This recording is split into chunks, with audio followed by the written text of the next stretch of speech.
This month's new release feature author on Rights for Women is Carly Lane.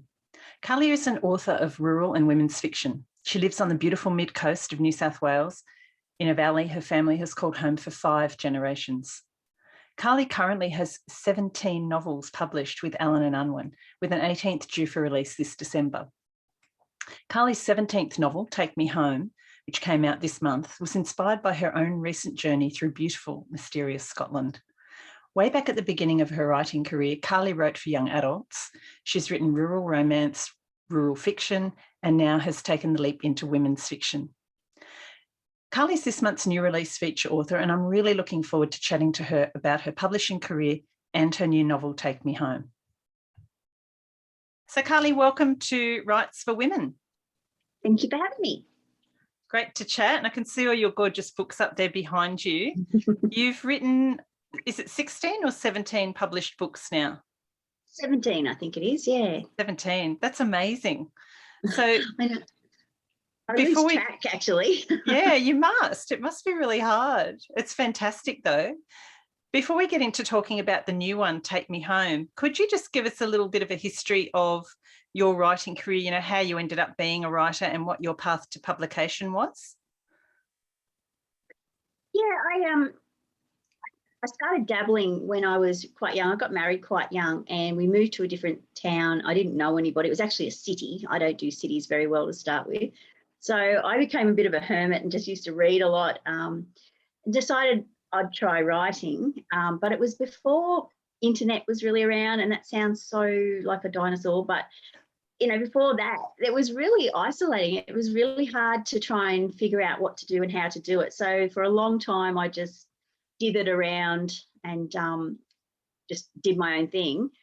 And it wasn't until, I don't know how many years later, but I was having my 3rd child and internet was now a thing and you could look things up. And I began to reach out to different things, Romance Writers of Australia, things like that. And that's where I really learnt what to do and how to get in touch with things and how to do it properly, and workshops and conferences. So that was kind of my turning around point to show me what to do, which is where it sort of all took off. And I was writing, I didn't know what genre I was writing, actually. I was still a bit blundering around. I started with sort of a romantic suspense type thing with a military background. I was reading that sort of thing at the beginning and I really loved it. But when I got into learning the craft a lot more, I realised there wasn't really an avenue in Australia to publish that. If I wanted it published and put into bookshops, there wasn't really anywhere for that to go. So I kind of went back to the drawing board and, you know, the write what you know type thing. I started just writing about a mother who'd brought her children back home, and North Star was the first book that I'd written that was rural, but I didn't actually know it was rural. It was just that it was set in a small Australian town, and luckily that's what was happening at the time. They were looking for Australian books. So I think I was in the right place at the right time when that came around. And yeah, no one was more surprised than me when I got accepted. And I'd been writing and I just sort of had a few there. So I was lucky in a way that I could just keep the momentum going, I guess. And I've learnt so much along the way. So yeah, I kind of fell into the rural thing accidentally, but yeah, best thing I ever did. I love that genre. Yeah, what year was that, Carly, that North Star was published? Can you remember? I think it was 2010 or 2011, one of those. Yeah, because I remember reading that. And my first rural was published in 2012, and I was the same as you. I didn't really intentionally write rural. It just happened to write something that was set on a horse property, and, you know, yeah. Bingo. Yeah, and it was, I remember it was around the same time. Mm. You know, so you said you started off in, you know, like the military romantic suspense. I think you've written some YA, is that right? Yeah, there was even a YA. I kind of went a bit all over the place. I had so many stories in my head. So, and there was a fantasy series as well. So yeah, I dabbled in all of it because I read widely, I think is the problem. No, not a problem. That's great.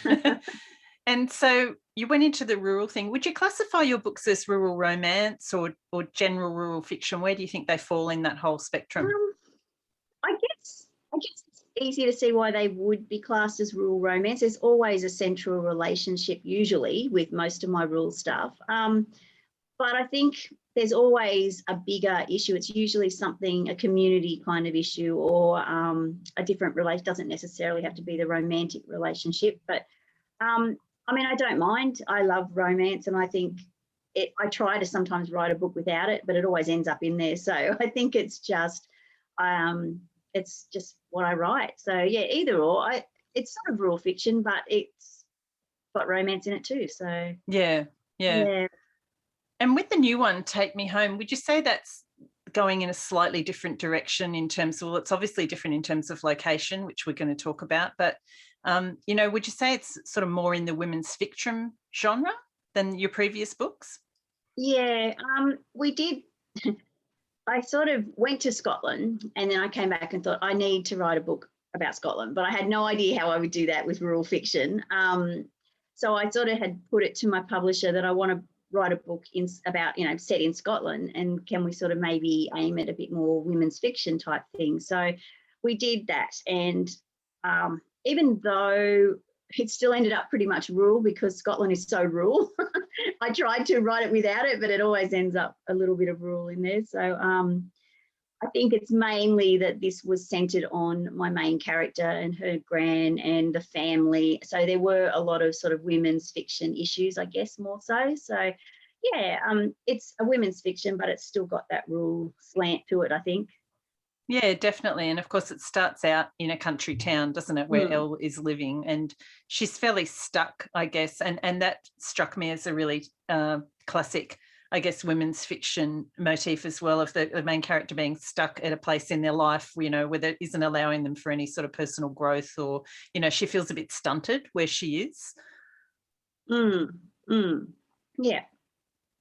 And was that something I think, that came up naturally for that character, or how did you work around with that idea? Yeah, I wish I had a formula that I actually sat down and wrote with, but sometimes it's really hard. Like all I knew was I wanted a book set in Scotland, and I figured it's easier if you write a character you can sort of relate to a little bit. So I had to make an Australian character. So that sort of set her in a small country town. So we were sort of, it kind of worked its way around that. And I guess because she sort of fell into that character kind of, I didn't really know what I was going to write her character as to start with, but I knew she had to go to Scotland. So she had to sort of want to have a bit of an adventure, and so she would have had to be in a situation where she could leave Australia. So I guess it's sort of, it was just a natural thing that she was sort of just wandering around aimlessly until she had some kind of thing to do. So yeah, she kind of had to fit the storyline basically, and then she sort of took on her own little character. So it's always a relief when that works out. It is, isn't it? And Carly, what's your writing process, I guess? So when you got that first idea, you thought, yeah, I definitely want to write a book set in Scotland. You had your idea for your main character, or the beginnings of her. What's your writing process then from that point? Because you have written a lot of books, really, even in that, you know, I guess a decade or more, slightly more time period. So how do you then go about actually getting to the end of that story? Again, I have no idea how I write 17 or 18 books or whatever it is, because I honestly sit there some days thinking, what am I doing?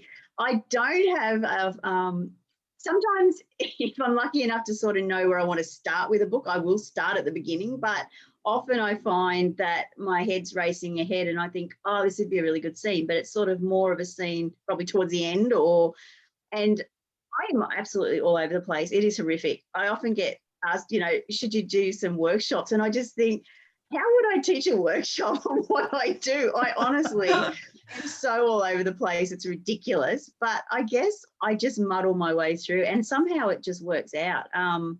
It depends. If it's sort of, some of them flow really well. Like this one did, and there's only been a couple of others that I sort of had a really good grasp of the whole story, how I wanted it to go. And those they tend to sort of flow a lot better, I find.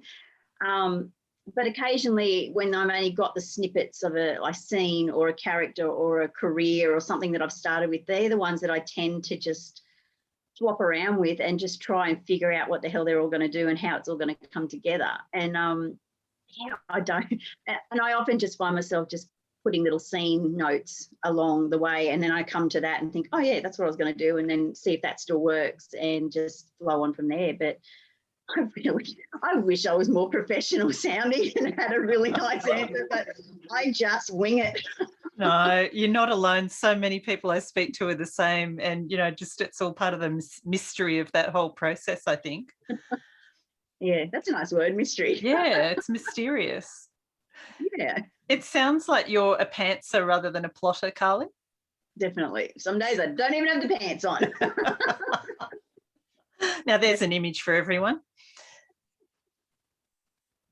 And so how long would it take you? I mean, are you generally working to a deadline? Are you generally contracted from book to book, or do you set your own deadlines? How do you go in terms of getting that draft out?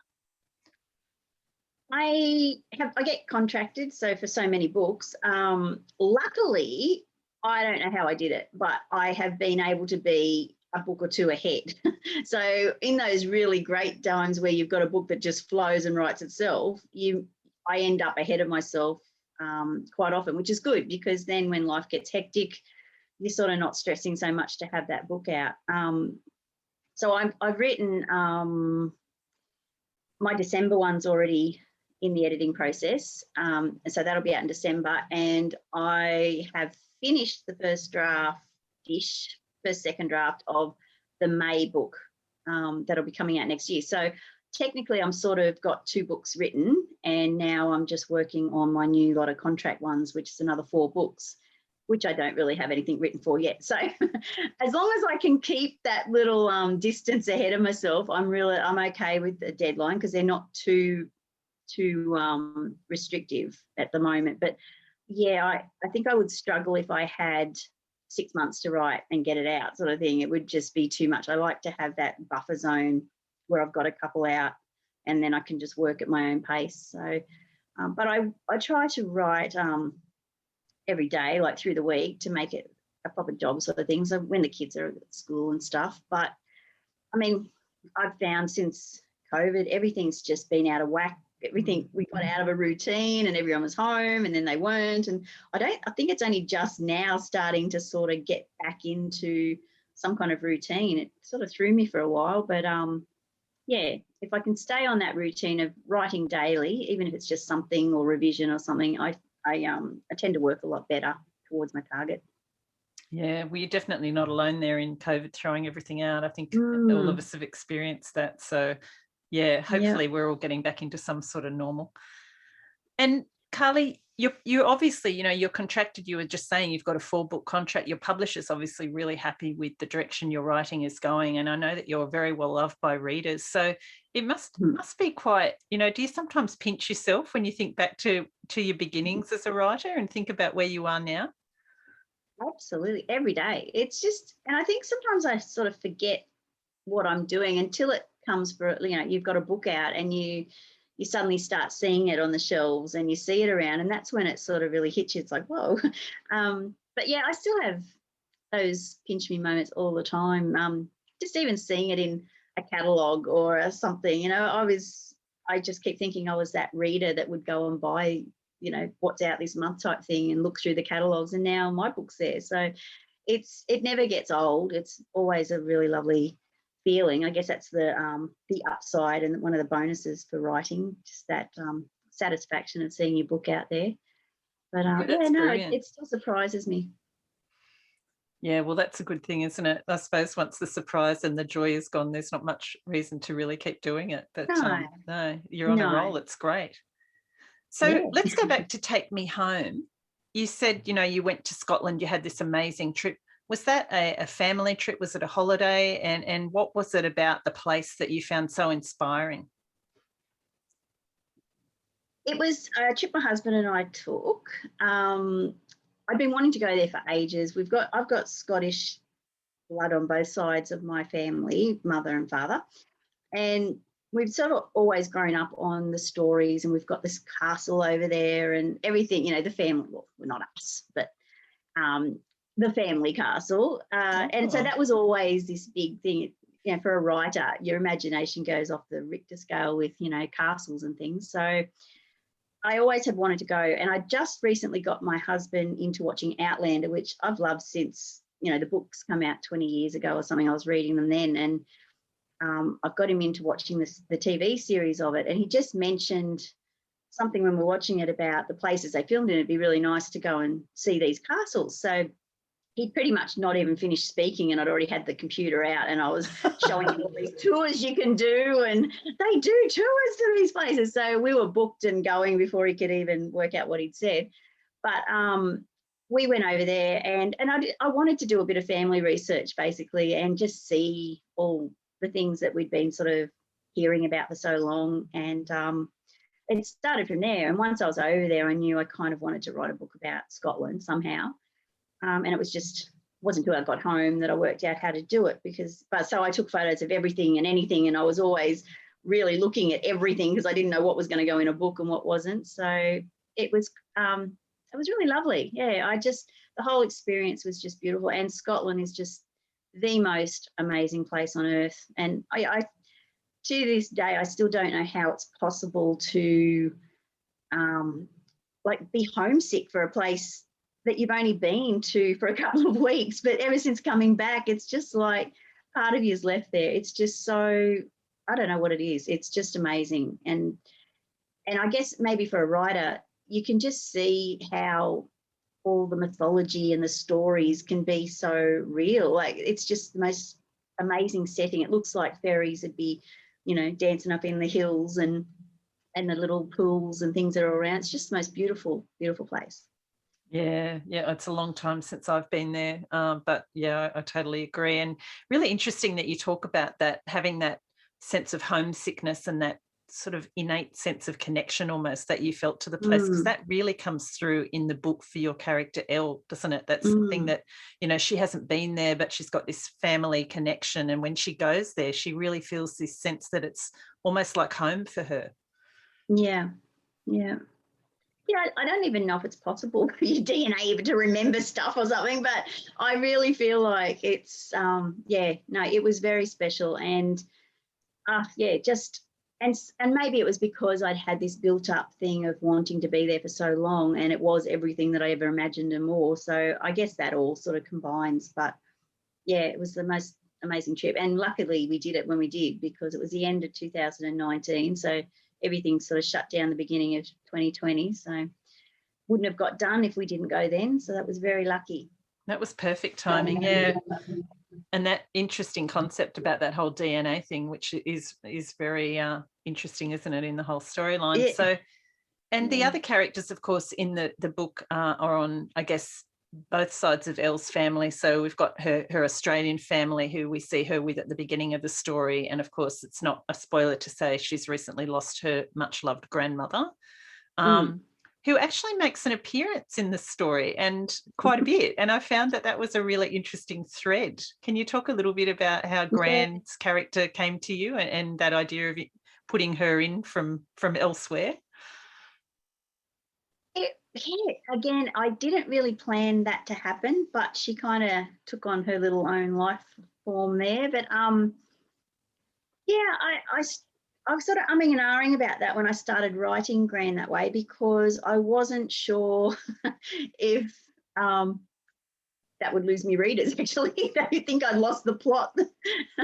But it worked. It just sort of worked. And I think as long as I was able to make Elle question it a lot and make it, I guess, a little bit skeptical, I think it works better than if she'd just come into it and it was just blindly sort of accepted. So I think the circumstances behind Elle and her discovering everything about her family and herself, I think it kind of works with that aspect. As you get further into the story, you sort of it falls into place. So yeah, it wasn't something I started with, but I kind of thought it was going to either be that or take Gran, and Gran was quite elderly and quite sick, and I just thought that would be more devastating if Gran died overseas and you had to leave her. So it was basically the lesser of two evils, really. I thought, what are we going to do with Gran? I had a moment of, European vacation flashing through my head with the dead aunt on the roof or something. It would have been horrible. So it, it had to work logistically too. Yeah, definitely. And of course, there's a whole cast of characters, and I loved that aspect of the book that, you know, we do get to meet her family here, but then we meet the family that she is only just meeting as we meet them. So who did you draw on for inspiration for some of those sort of subplot characters, if you like, or that cast of characters, or were they just purely from your imagination? They were from my imagination, I guess. I guess there's probably bits and pieces of different people in there, but I think I just drew on it as people I'd like to meet and were going to be my family if I went over there. And the whole idea I really loved about including Scotland in this was to include a lot of the real places we went to and places we stayed at and visited. So I think a lot of the inspiration for that also came from the little town and stuff. We spent a lot of time walking around and being touristy and talking to locals and stuff. And so I think some of that probably washed over into those characters a little bit. But yeah, it was just making them as realistic as I could and likable, and yeah, just a family that you'd like to meet. Yeah, family you'd like to be a part of too, for sure, because they're very welcoming, aren't they, to Elle when she arrives. So were you finding yourself sort of walking down the street or going into restaurants and things, talking to people and mentally thinking, oh, you know, you're going to be a character in my book? It was more so afterwards, I think, in different situations, especially when I was writing in real towns, that there's things like that would come up and I'm like, oh, I remember there was a man that did this, or, you know, the way the houses looked or the way something looked. So it was very much afterwards that I started drawing on all those sorts of memories to put them in. But definitely loved that we met so many locals in different things and sat, you know, talked to people, and I think that helped down the track, which I had no idea how I was going to use it all, but I'm glad I did, because it was lovely to be able to sort of use some of that real life stuff. Yeah, for sure. So apart from the fact that I guess you were writing here after having been there, but you had the photos and the memories and all that sort of thing, but did you have any particular challenges with this story or with this book? I can think of.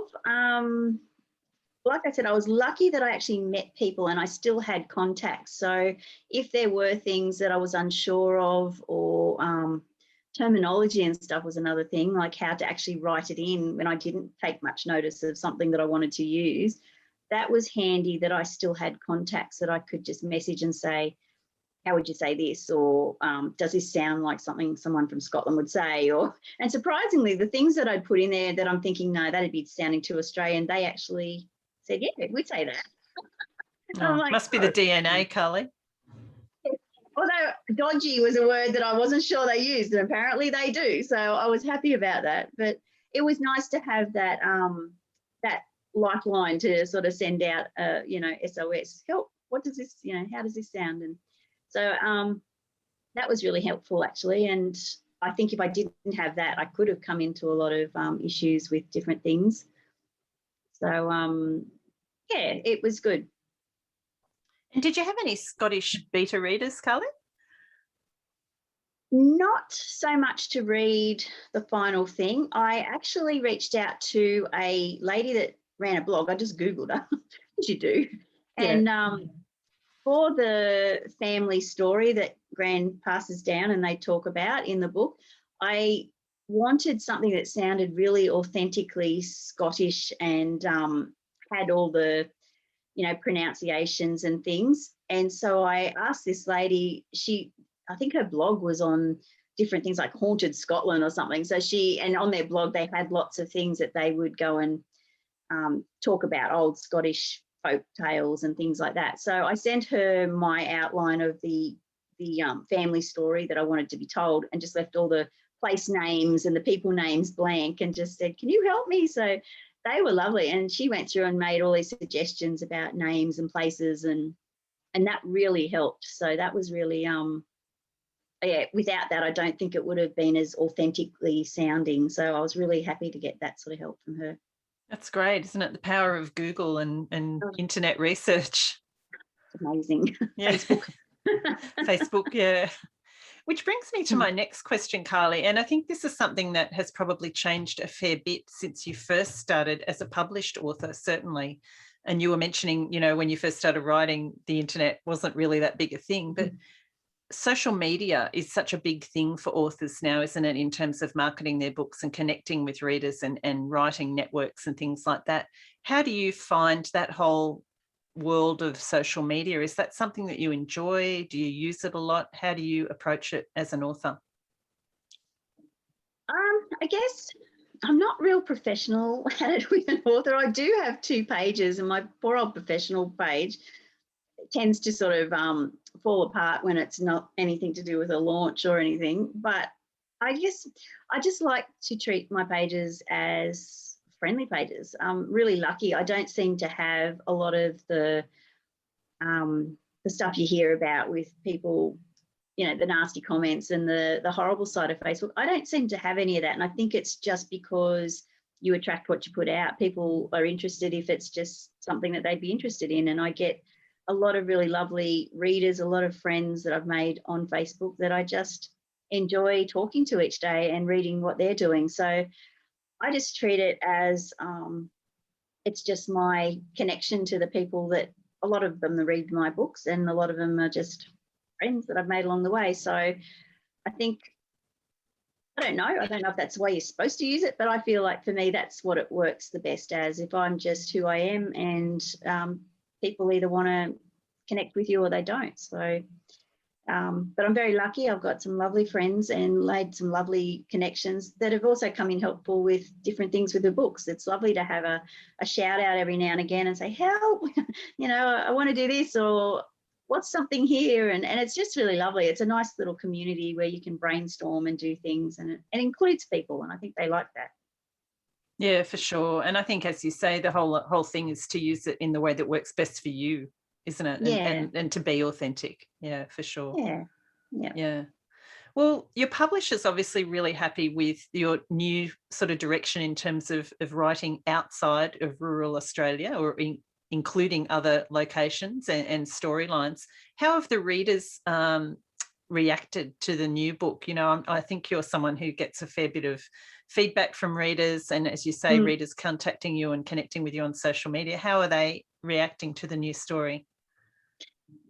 Yeah, I wasn't sure what the reaction would be. It's a little bit of a different thing, but so far so good, at least with my diehard readers. They seem to be really loving it, which is a relief. I haven't really seen a lot of different feedback from a lot of different places. I think it's only been a week and a half, or maybe close to 2 weeks now. So I'm hoping that it'll be interesting to see if it reaches a different readership to my normal one, because it's a little bit more women's fiction. So that'll be interesting to see, and whether or not it appeals to people who might not normally read my rural fiction.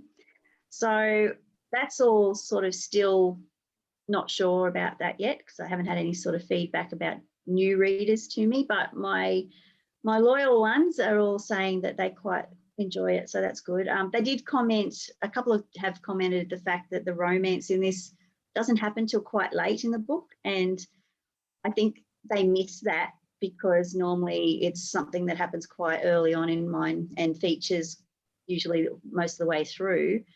But it was sort of done purposely. It wasn't going to be a book that centered on a romance, because this was Elle and her family and herself, and getting herself sorted out and what she wanted to do. And I didn't want to have a romance overshadow that. So, but of course, a guy popped up at the end, so I had to put him in, but you can't sort of get away from it, I don't think. But yeah, so that has been the only thing I've noticed with my regular readers, that they have picked up on that the romance is a little bit different this time. But yeah, they seem to enjoy it other than that. So hopefully that's a good thing. Yeah. Well, I guess that is the difference, isn't it, between, rural romance as a set genre and then women's fiction. It's more about Mm. the woman's story and her evolution as a person. So if the romance comes into that at any point, then it comes in. If it doesn't kind of thing. Yeah, yeah, Yeah. Yeah. yeah. And what about for the future, Carly? Are you heading in along that same trajectory? Are you going to be writing? Is your next book that comes out in December set in Australia or elsewhere? What's happening with that one? Well, last time I talked to my publisher, we were working on a December release will be a rural fiction, and then my May release time slot will probably be a women's fiction title. So we're hoping to do one of each year. But we might have to readjust that sometimes because I'm not quite sure what the next one's going to be yet, in the line of the women's fiction sort of side of it. But my December one is already sorted, so that's fine. Yeah, it's a bit of adjustment for me too, because I get ideas and they come to me, but then when I start writing, they're not necessarily turning out to be women's fiction. So that's a bit of a problem. Whoops. And I accidentally wrote a chick lit one that was supposed to be a women's fiction one. So I kind of, I'm still getting used to the whole write a certain genre thing. It's really hard, isn't it? Because really the genres are a marketing idea for the publisher and for the reader, so that the reader and publisher both know, well, the publisher knows what they're giving the reader and they package it that way, and the reader knows what they're getting. But in the end, it's all about writing the stories that work for you, isn't it? Well, it is. And I think I've always had that problem, which is why I wrote so many different genres when I was starting out. I had so many different ideas, and I guess that was my outlet and to seeing where I felt the most comfortable. But even in my rural fiction, I've been very lucky. My publisher does pretty much let me do whatever. And I know in those, I've covered a lot of different things that aren't, well, that you wouldn't technically probably think of as a straight rural fiction type thing. I've had small towns where bikies have come in with drugs and all sorts of different things, which are legitimately rural issues. They're not what you sort of think of in terms of a rural book probably. So I kind of have always had that problem about, I just put in stuff that I want to put in for the story to work. And if that doesn't necessarily stay true to a technical rule thing, then hopefully it works, because it has so far, I guess. They would have sort of jumped up and down about it if it was too offbeat. But I think it's just with my women's fiction at the moment, I'm having, I just don't know where that line is to make it real women's fiction, or whether I can just combine a whole heap of different things in one and just get away with it and just call it women's fiction, but it's really a lot of different things. But I do have to learn to write what I'm writing, I guess, and keep it within normal perimeters. But I do struggle with that sometimes, because they tend to sort of just go off and do their own thing as I'm starting to write. And that's a bit awkward when you do need to write a women's fiction and not a chick lit one, or not a rural one at that time. So I'm going to have to make sure I'm disciplining these characters and telling them what they should be doing, because they don't listen to me a lot of times. I love that, pulling them into line. I can try. Yeah. Well, I guess the beauty of women's fiction, it's such a general genre and it is a wide spectrum, from sort of, as you say, like chick-litty / romance type stuff up to like, much more serious, heavier topics, I guess, in terms of the subject matter. So, there's a whole spectrum there, I guess, for you to play around with.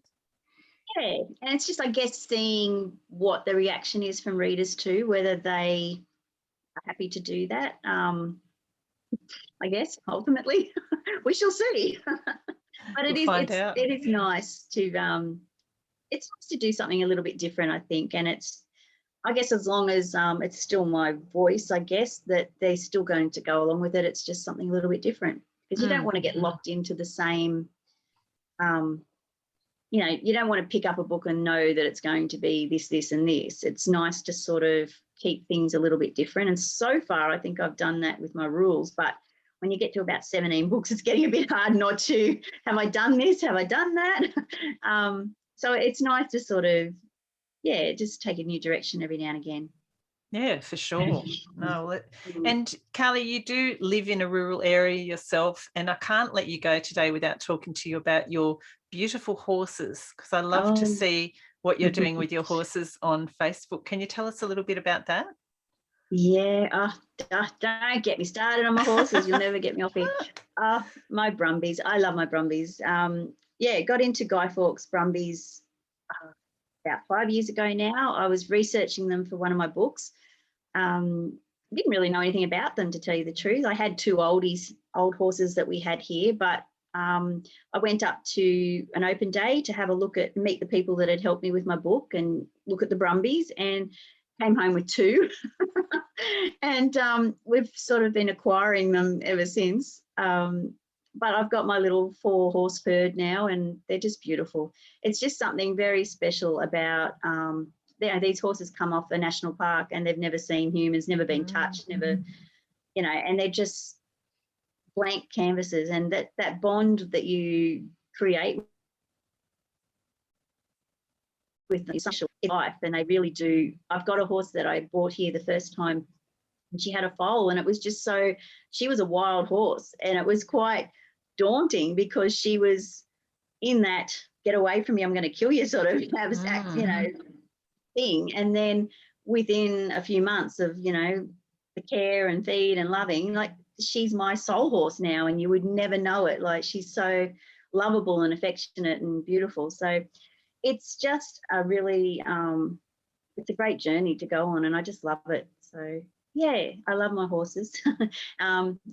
The book, I think last December's release was about Guy Fawkes horses. So I've got to wait now for another opportunity to slide them into a book somewhere. Yeah, for sure. Well, I do love following your I remember actually on Facebook clearly when you went and brought those horses home, and I've been following what's been happening with them. So it's lovely to see. And would you consider writing a series based on that story, Carly, because you have got such a strong bond with the horses? Yeah, well, the last book was sort of probably the closest I've come to writing something that was sort of quite truthful, like the truth, like how it had happened. But it is a possibility because there is so much to explore, and they are just so amazing. You could work them into such to pretty much any kind of plot, really, because but I feel like I need to give the non-horsey people a bit of a break from my horses for a bit. But it's definitely on the cards because they are a great source of inspiration, and it's a real hardship to have to write while you're looking at them every day. So shocking. But I often, actually, a lot of my books, when I feel like I've summed them all up, because most of them are standalone, I've only got really the one series, but it's always interesting because people often come and say, is there going to be another book? What happens next? So yeah, a lot of the times there's plenty of room to do a second book about, the horses and things. So yeah. Always on the cards. Yes. Well, it's been so lovely chatting to you, Carly. If people would like to find you online and find out more about the books, where's the best place for them to go? I'm always on Facebook, probably a little bit too much, but I'm on there as Carly Lane, and there's a Carly Lane author page as well. I think I'm on Instagram, but I don't really understand how to work a lot of the other things. So Facebook's usually the best way. Yeah, and your website is carlylane.com.au. It is. It's a new one. So hopefully that stays up this time and everyone can find it. Oh, it's lovely. I was checking it out yesterday. Oh, good. Well, all the best with Take Me Home. I hope it flies off the shelves and that you get some great feedback from readers, and we look forward to your December release. Thank you very much for having me. Thanks, Carly.